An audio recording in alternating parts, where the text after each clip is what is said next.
Magandang hapon! Kumusta po? Narito po dito ang update natin para sa lagay ng ating panahon. Ngayong hapon po ng September 28, 2025. Sa ngayon po ay wala pa namang banta ng sama ng panahon na nabuo na maaari na makaapekto dito sa ating bansa for the next 2 to 3 days.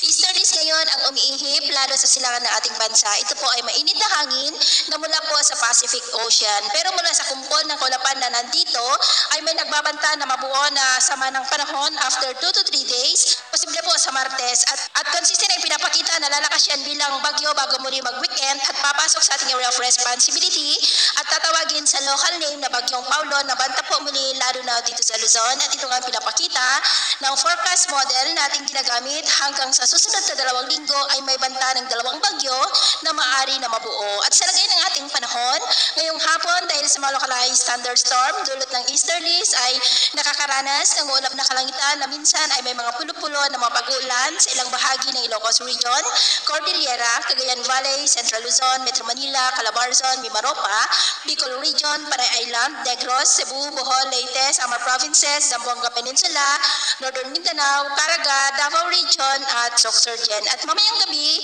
maayos pa rin ang panahon sa mas malaking bahagi ng bansa pero may tsansa pa rin ng mga isolated rains, lalo na po sa ilang bahagi ng Isabela, Masbate, Central Visayas, Northern part ng Leyte, Northern Samar at ilang bahagi ng Mindanao. Kaya mag-ingat po tayo sa posibleng mga banta pa rin ng mapagbaha at pagguho ng lupa.